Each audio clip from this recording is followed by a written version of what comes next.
नमस्कार। Design news के खास कार्यक्रम पाकिस्तान दिखावे की दोस्ती में आपका स्वागत है। मैं हूं डॉक्टर प्रतीक श्रीवास्तव। पाकिस्तान सेना के अध्यक्ष जनरल बाजवा ने पिछले दिनों नेशनल सिक्योरिटी के कार्यक्रम में एक बहुत ही महत्वपूर्ण वक्तव्य दिया। जनरल बाजवा ने कहा कि वो भारत से मैत्री चाहता है, दोस्ती चाहता है, भारत की तरफ दोस्ती का हाथ बढ़ाना चाहता है। जनरल बाजवा ने यह भी कहा कि पाकिस्तान भारत के लिए व्यापार का रास्ता खोलना चाहता है ताकि व्यापार के साथ साथ भारत की आर्थिक प्रगति भी हो। और जनरल बाजवा ये कहते हुए भी दिखाई दिए कि एलओसी यानी लाइन ऑफ कंट्रोल पर इस समय शांति है, अमन चैन है और पाकिस्तान या भारत की तरफ से ऐसी कोई गतिविधि संचालित नहीं की जा रही है जिससे कि सीमा पर तनाव पैदा हो। ये तमाम अच्छी सकारात्मक बातें कहने के साथ साथ जनरल बाजवा ने यह भी जोड़ दिया कि कश्मीर के मुद्दे पर बात करना बहुत ज़रूरी है, क्योंकि अगर कश्मीर पर बात नहीं होगी, कश्मीर का मुद्दा अगर सुलझाया नहीं जाएगा तो भारत और पाकिस्तान के बीच में संबंध नॉर्मल नहीं हो पाएंगे, सामान्य नहीं हो पाएंगे। और दोस्ती का हाथ तभी बढ़ा हुआ माना जाना चाहिए जब भारत कश्मीर को लेकर थोड़ा सा नरम और लचीला रुख अपनाए। यानी कुल मिलाकर कहने वाली बात यह है कि जनरल बाजवा एक तरफ तो दोस्ती का दिखावा कर रहे हैं, दोस्ती की बात कर रहे हैं, मैत्री की बात कर रहे हैं, व्यापार और सहयोग की बात कर रहे हैं, लेकिन दूसरी तरफ उनकी जो कश्मीर राग है वो कुत्ते की उस पूंछ की तरह है जो 74 साल 75 साल बाद भी सीधा होने को तैयार नहीं है। और यही आकर भारत और पाकिस्तान के बीच में एक राजनीतिक, एक सियासी, एक कूटनीतिक पेच फंस जाता है कि आखिर कश्मीर के मुद्दे पर भारत कोई समझौता कर ही नहीं सकता। इसलिए जनरल बाजवा की इन बातों का कोई महत्व नहीं है।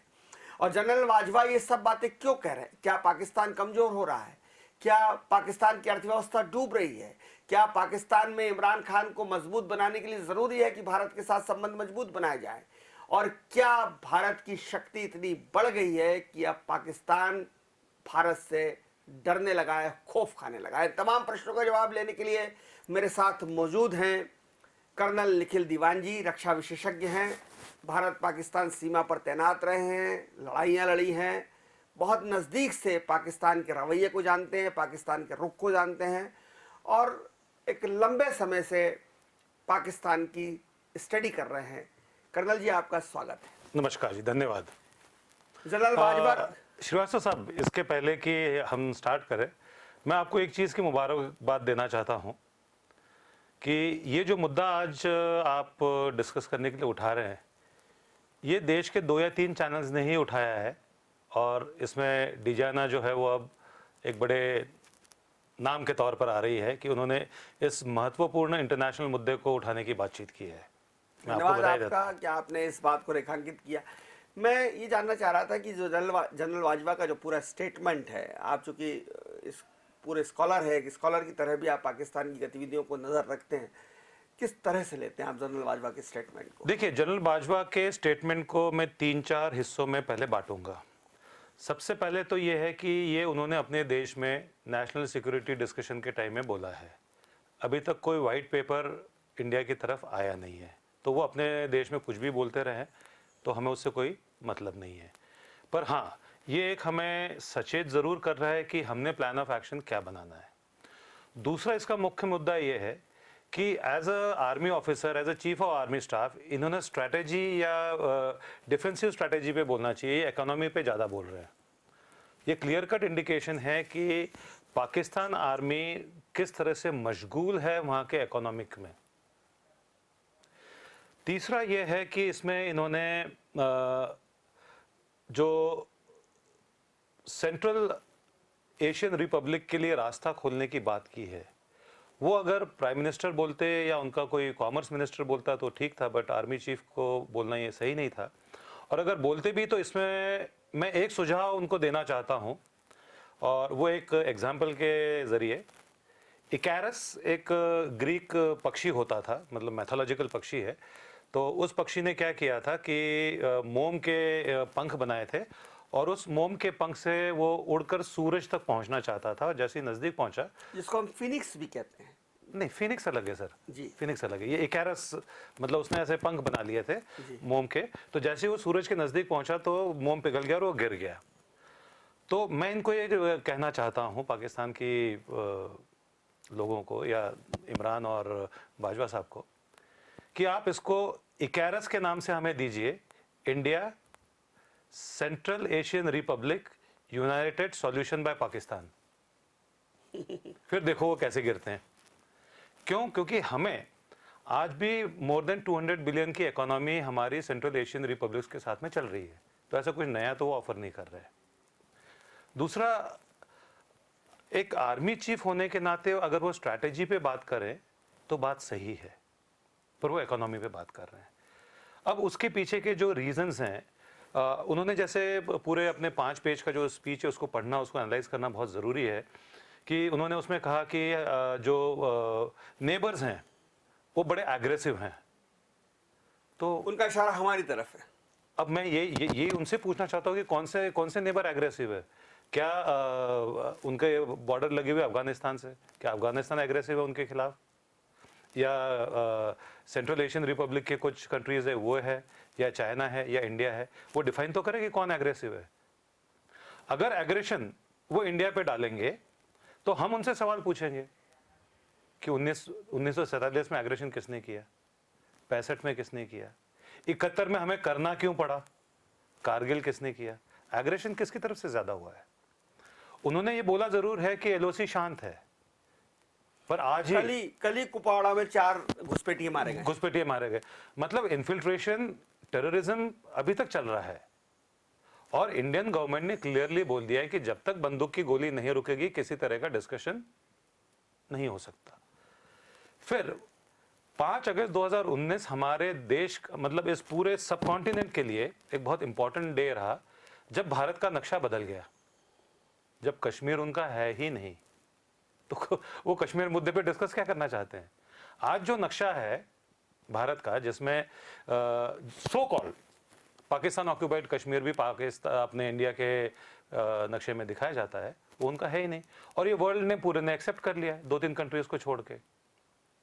तो हाउ कैन दे क्लेम कि जब तक कश्मीर इशू सॉल्व नहीं होगा? अच्छा, कश्मीर इशू अगर हम सॉल्व करने की, सपोज, मैं नहीं कहता हूं कि वो कश्मीर इशू सॉल्व करने का उनमें कोई वो है, उन्होंने कौन सी अपनी यहाँ के माइनॉरिटीज को सुरक्षा दी है? क्योंकि जब हम कश्मीर इशू सॉल्व करने की बाय चांस अगर वो बात करते हैं या कुछ करते हैं, तो हमारे कश्मीर में आज हिंदू भी है, मुसलमान भी है, सिख भी है। 3 दिन पहले पाकिस्तान की सुप्रीम कोर्ट का फैसला आया है कि हिंदुओं पे अत्याचार करने वाले 2 लोग जिन्होंने हिंदुओं की हत्या की थी, बाइज्जत बरी हो गए, उनके सारे अपराध, उनके जो आरोप थे वो गलत पाए गए और उनको छोड़ दिया गया। ये खबर मैंने भी पढ़ी थी, पर कोर्ट किस तरह से किस चीज़ को एनालाइज करता है उसके ऊपर हम डिबेट नहीं करने वाले, क्योंकि उनका एनालिसिस बहुत अलग होता है, राइट? क्योंकि कई इसमें ऐसा होता है कि चश्मदीद गवाह के बावजूद भी कई अपराधी छूट जाते हैं, क्योंकि कानून जो है अंधा और बहरा होता है, और हर चीज़ उनको सबूतों पे ही चाहिए होती है। हाँ, एक चीज़ ज़रूर वहाँ पर हाई कोर्ट में चल रही है कि जनरल बाजवा मुस्लिम है ही नहीं।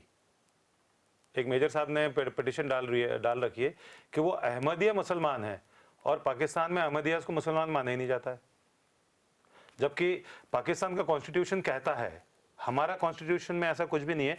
पाकिस्तान का कॉन्स्टिट्यूशन कहता है कि सिर्फ मुस्लिम ही चीफ ऑफ आर्मी स्टाफ हो सकता है, और हमारे कॉन्स्टिट्यूशन में ऐसा धर्म से रिलेटेड कुछ भी नहीं है। हमारे कॉन्स्टिट्यूशन में कि कोई भी भारतीय चीफ ऑफ आर्मी स्टाफ बन सकता है, उसका भारतीय होना जरूरी है, राइट? अब पाकिस्तान इतना क्यों प्रॉब्लम में आ गया है?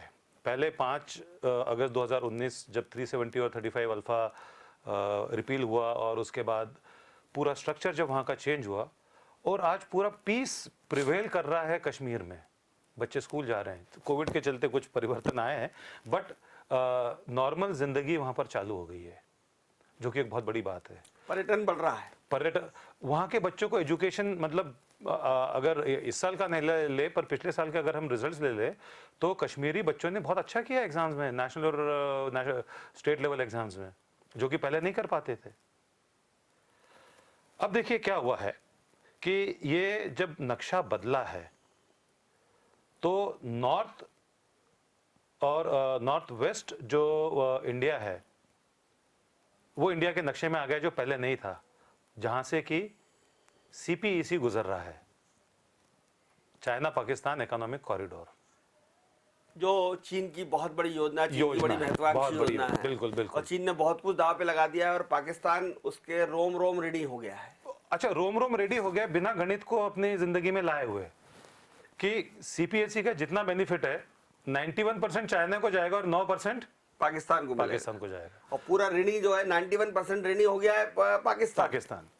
अच्छा, और चाइनीज को उन्होंने पूरी तरह से सुरक्षा देना है, उनके लिए कैंटोनमेंट्स बनाना है, गेटोस बनाना है, और बाकी पाकिस्तान में कुछ भी चलता रहे। फिर वही सीपीएससी बलूचिस्तान से भी गुजर रहा है, जहां पर कि वो पाकिस्तान अपना कंट्रोल नहीं कर पा रहा है। साउथ पाकिस्तान में तो सीपीएससी पॉसिबल है, बट नॉर्थ में बड़ा मुश्किल हो रहा है। जनरल बाजवा की अगर हम बयान की बात करें तो जनरल बाजवा एक हाथ से तो दोस्ती की बात कर रहे हैं, व्यापार की बात कर रहे हैं, लेकिन फिर वो अपना घिसा पिटा राग, कश्मीर राग अलापने लगते हैं। देखिए, हमारी सेना का जो भारतीय सेना का अस्तित्व है, हमारे देश की इंटीग्रिटी को बचाए रखना, उनकी सेना का अस्तित्व है कश्मीर के नाम पे। जबकि अगर हम देखें तो उनको खतरा कहां से ज्यादा है, हम एज अ भारतीय सेना या भारत ने कभी उनके ऊपर होके अटैक नहीं किया है। 71 मजबूरी था, बिकॉज जिस तरह से रेफ्यूजीज वगैरह आ रहे थे तो वो करना पड़ा था। पर आज उनको खतरा सबसे ज्यादा किससे है? उनको खतरा सबसे ज्यादा अफगानिस्तान से है। क्यों? क्योंकि वेस्ट अफगानिस्तान जो है वो इलेक्टेड गवर्नमेंट के अंडर में है, और ईस्ट अफगानिस्तान जो कि पाकिस्तान बॉर्डर से है वो तालिबान के साथ में है, तालिबान के अंडर में है।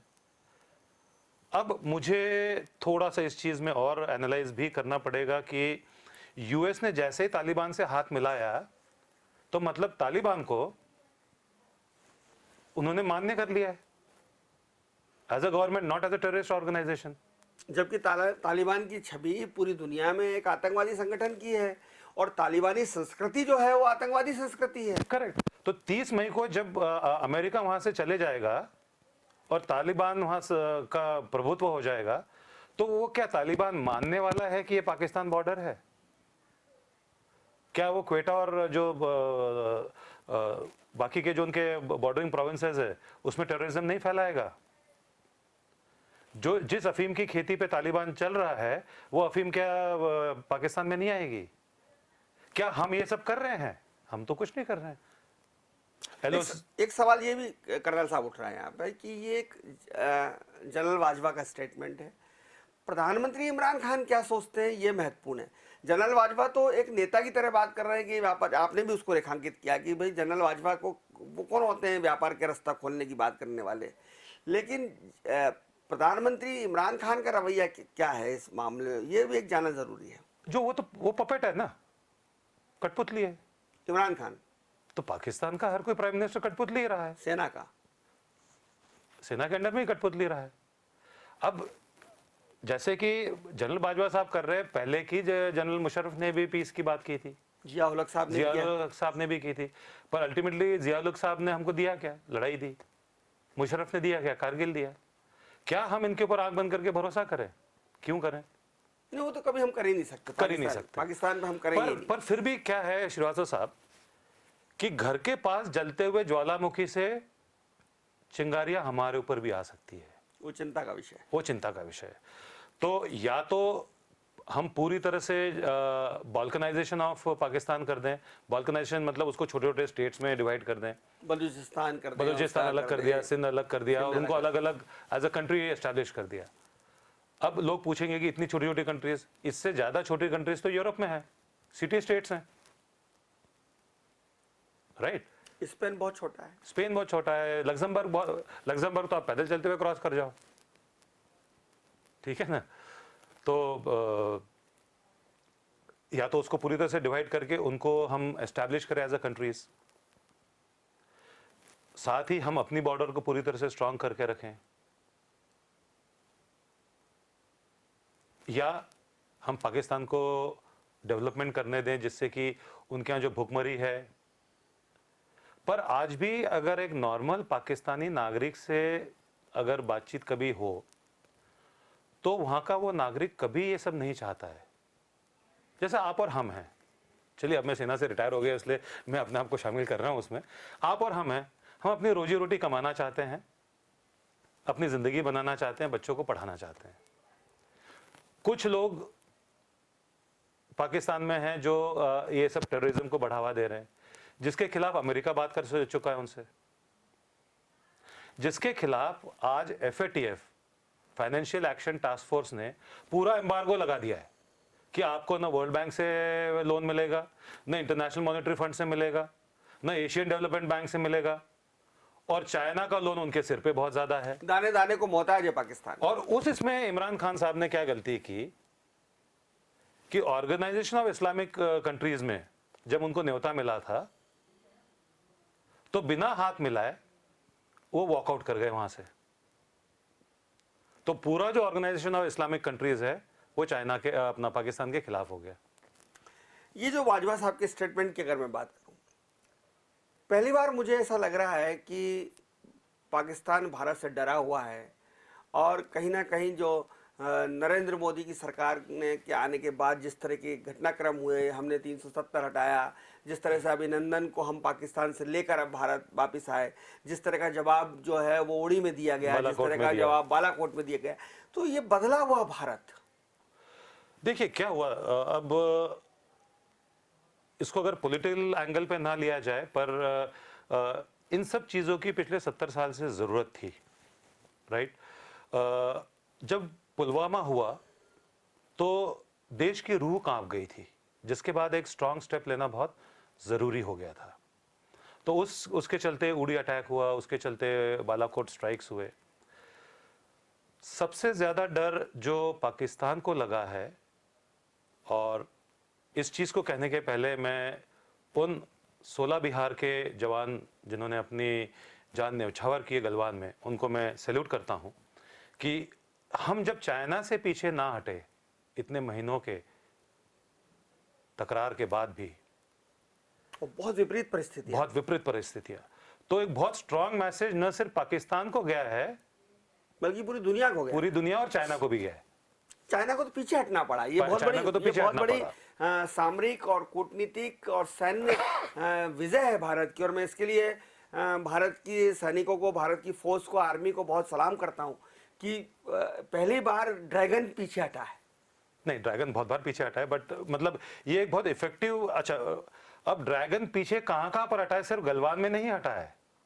ड्रैगन जो है पूरे विश्व में पीछे हट गया है कोविड की वजह से। पूरी दुनिया थू-थू कर रही है। वो एक अलग विषय हो गया। नहीं, देखिए क्या है कि जब हम इस पाकिस्तान के रवैये बदलते हुए रवैये को जब देखेंगे, और उसमें जब तक चाइना का एंगल नहीं आएगा, क्योंकि पाकिस्तान की पूरी ताकत अब चाइना है। हाँ, राइट। तो ये इसलिए मेरा वो सवाल था, उस पर अपनी बात अधूरी रह गई कि क्या ये बदले हुए भारत के कारण वाजवा साहब की स्पीच है कि हम भारत से दोस्ती का हाथ बढ़ाना चाहते हैं? बिल्कुल सही बात है। बिकॉज एक तो गलवान में जो हुआ, फिर अभी भारत जो कोविड वैक्सीन डिप्लोमेसी कर रहा है, वो भारत को एक बहुत ऊंचे पेडेस्टल पे ले जाके रख रहा है। देश विदेश कई विदेशों में दिए गए हैं वो वैक्सीन्स। कनाडा के प्राइम मिनिस्टर ने सराहा, वेस्ट इंडीज ने सराहा, मलेशिया सबने वो हमारे हनुमान जी को उन्होंने दिखाते हुए बिल्कुल कि भारत एक शांति प्रिय देश है और सबको मदद करने के लिए। भारत में तो इस फैसले की, इस भारत की इस कदम की बड़ी निंदा हो रही है। भारत के लोग ही कह रहे हैं कि भाई हमारे को तो अभी वैक्सीन लगा नहीं है, भारत में वैक्सीन लगा नहीं और तुम दुनिया को बांटते फिर रहे हो। देखिए साहब, उसको इस तरह से लेना चाहिए कि आज मेरी अगर 100 रुपए की सैलरी है, राइट, तो 50-60 रुपए मैं अपने ऊपर खर्च करता हूं और 30-40 रुपए मैं LIC में, किसी सेविंग में अपने भविष्य के लिए डाल के रखता हूं। ये तो आप अपने घर में कर रहे हो। नहीं, इसमें दूसरे की मदद करने में अपना भविष्य क्या सुधर रहा है? बिल्कुल क्यों नहीं सुधर रहा है। अगर इस तरह से कोविड डिप्लोमेसी की वजह से यूनाइटेड नेशंस सिक्योरिटी काउंसिल में परमानेंट सीट के लिए हमारा दावेदारी बहुत स्ट्रांग हो जाता है, और जिस दिन वो स्ट्रांग हो जाता है, मान लो सिर्फ हमारा होता है, तो आज 5 है, 6 हो जाएंगे, वीटो हमारे पास आ जाएगा, राइट। तो आप ये मानते हैं एज ए आर्मी मैन कि भारत की जो ये वैक्सीन डिप्लोमेसी है, ये या मोदी सरकार का जो वैक्सीन मोदी सरकार दे रही है, ये बहुत बड़ा और चमत्कारिक कदम है भारत की तरफ से?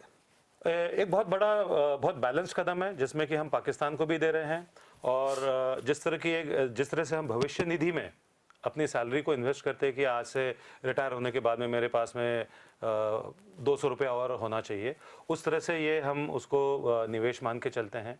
दूसरा ये है कि इससे जो हम शांति चाहते हैं, भले वो साउथ चाइना सी के कंट्रीज़ हों, क्योंकि वहाँ पर भी वैक्सीन जा रही है, फिर पाकिस्तान में भी जा रही है, बाकी देशों में भी जा रही है। तो पाकिस्तान को वैक्सीन देना समझ में आ रहा, हमारा जानी दुश्मन, हमारे से कई देखिए, लड़ाई लड़ नहीं, चुका। नहीं, आपके ऊपर भी कई बार गोलियां चलाई है पाकिस्तान के सैनिकों ने, आप भी बचे हैं उनसे। सैनिक के साथ में लड़ता है, राइट, अपने देश को बचाने के लिए। अरे इन पाकिस्तानी सैनिकों के साथ में मैंने सोमालिया में तो खाना खाया हुआ है, तब थोड़ी गोलियां चला रहे थे हम। और ऐसा नहीं किया था कि जब वो हमारे यहाँ खाना खाने आया तो 1 किलो सब्जी में 10 किलो मिर्ची डाल के उनको खिलाया है। सैनिक का धर्म बहुत अलग है, उसको हम इससे नहीं रिलेट कर सकते हैं। तो पाकिस्तान हमारा दुश्मन है, उसको वैक्सीन देना कैसे उचित माना जा सकता है? पाकिस्तान की जनता थोड़ी दुश्मन है। पाकिस्तान की आम जनता कितनी हमारे देश की जनता जैसे ही मासूम है। मतलब जब उनके पाकिस्तान के आर्मी ऑफिसर्स, इन लोगों से जब मैंने सोमालिया में बातचीत की तो ऐसे, अब मैं अगर सीनियर होता था तो वो मुझे सैल्यूट मारते थे, अब उनका अगर कोई सीनियर होता था तो मैं उनको सैल्यूट मारता था। हम आपस में बैठ के जब बात करते थे तो उनका भी यही होता था कि क्यों इन दोनों देशों में ऐसा चल रहा है। और आज क्या हो रहा है कि उनका जो मीडिया है या उनका जो मीडिया है वो सिर्फ वही चीज कवर कर रहा है जो कि वहाँ की आर्मी चाहती है। बट कॉमन मैन का भी तो कभी बातचीत करके देखो ना। आज आप जो है DJNA न्यूज जैसे आज इस बड़े मुद्दे को कवर कर रहा है, बट मैं DJNA न्यूज जब भी देखता हूं तो हर एक किसी महत्वपूर्ण मुद्दे को कवर करता है वो, पर इस तरह का वहां पे डायलॉग नहीं है कॉमन मैन के साथ में। जैसे आप मुझे बुलाते हैं जब भी सैन्य कुछ होता है, पर बाकी समय तो आप किसी अर्थशास्त्री को बुलाते हैं, किसी पॉलिटिकल नेता को बुलाते हैं, किसी साइंटिस्ट को, तमाम मुद्दों पे एक्सपर्ट तमाम मुद्दों। तो वहाँ ये सब है ही मैं नहीं। वही कह रहा हूँ कि आज हमारे भारत में भी इस बात का विरोध हो रहा है। जैसे मैंने कहा कि भाई भारत के अभी तो बहुत सारे नागरिकों को लगना बाकी है, हम अभी हमारे देश में लगवाते फिर विदेश भेजते, लेकिन आज आपकी बात से लग रहा है कि ये भी एक डिप्लोमेसी का हिस्सा है। और अगर हमको यूनाइटेड स्टेट में इसके जरिए अगर सीट मिलती है तो वो बहुत बड़ा काम होगा। बिल्कुल होगा, हमारी कूटनीति सही दिशा में है इसका मतलब। इसका छोटा सा एग्जांपल जो दिया ना भविष्य निधि का मैंने, जी जी, कि आप भी तो इन्वेस्ट कर रहे हैं ना, कि कभी तो रिटायर होना है। हमारी डिप्लोमेसी राइट वे में है, सही दिशा में है। डिप्लोमेसी बिल्कुल राइट दिशा में है।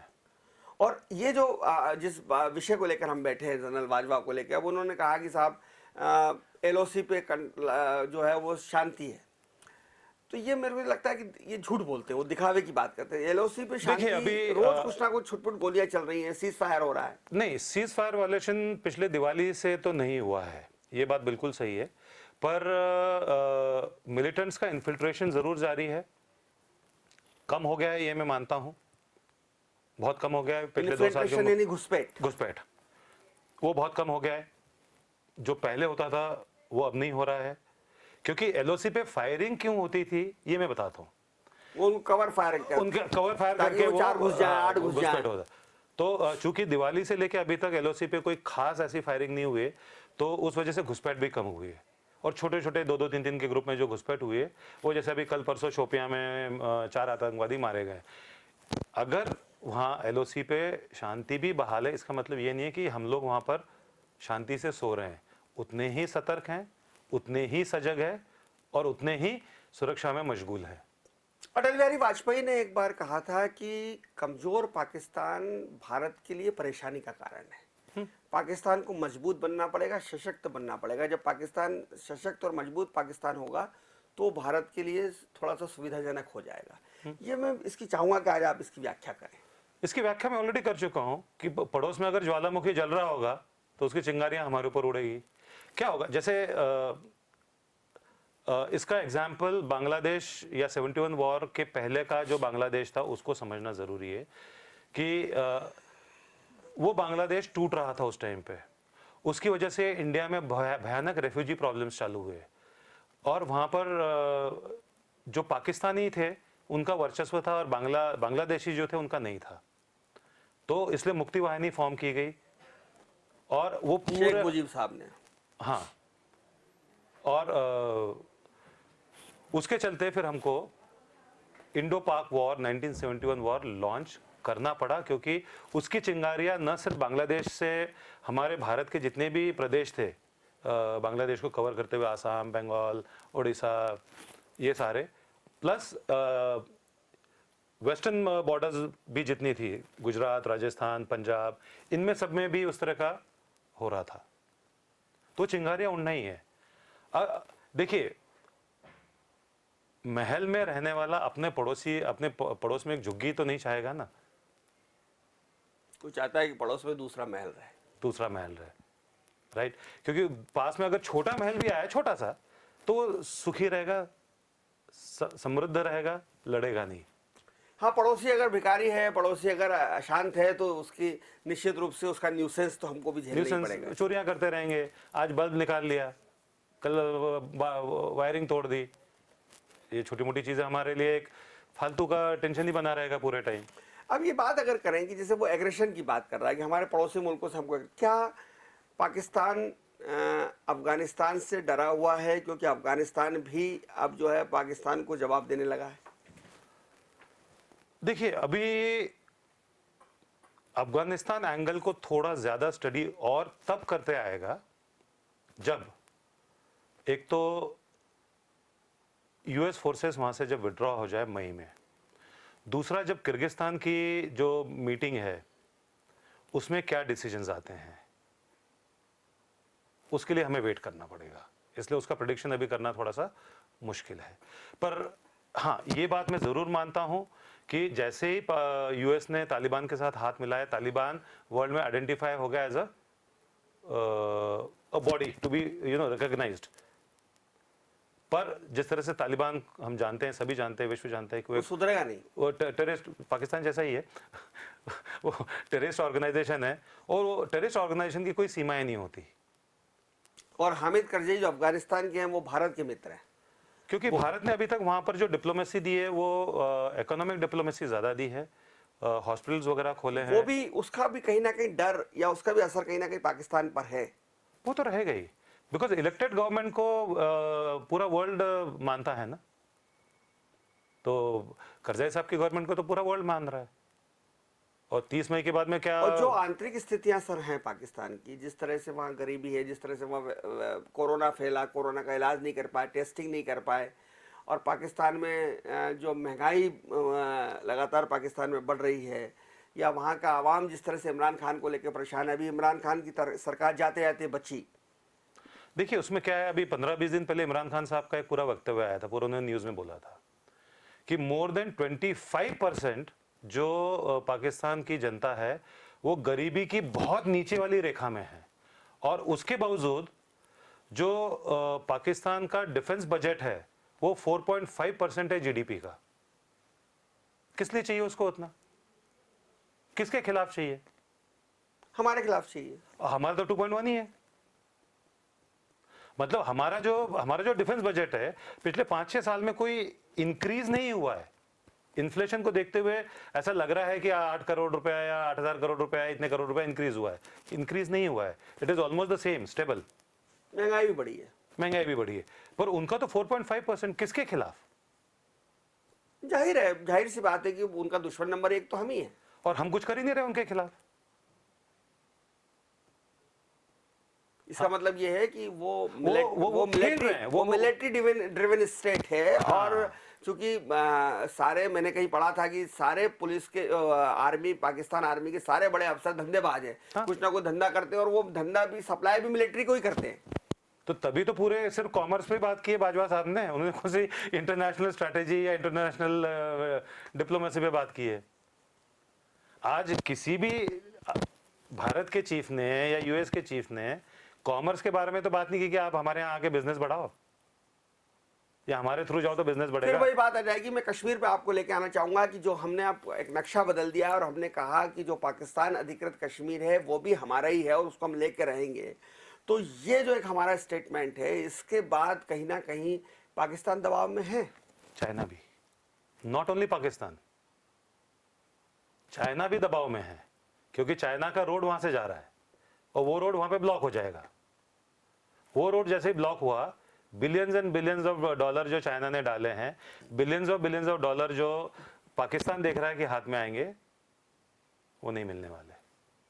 बहुत धन्यवाद कर्नल निखिल दीवान जी इस तमाम महत्वपूर्ण चर्चा के लिए। और आप सुन रहे थे सैन्य विशेषज्ञ कर्नल निखिल दीवान को, जिन्होंने कहा कि भारत का जो बदला हुआ स्वरूप है, जो बदला हुआ भारत है, और जिस तरह के फैसले, चाहे वो वैक्सीन डिप्लोमेसी हो, चाहे वो आर्मी की निर्णय हो, वो भारत को बहुत मजबूत और सशक्त बना रहे हैं। और इसलिए न केवल पाकिस्तान बल्कि चीन भी इस वक्त दबाव में है, चाहे वो गोलान में चीन का पीछे हटना हो, चाहे बाजवा साहब का तत्कालीन स्टेटमेंट हो जिसमें वो कह रहे हैं कि वो भारत से मैत्री संबंध स्थापित करना चाहते हैं।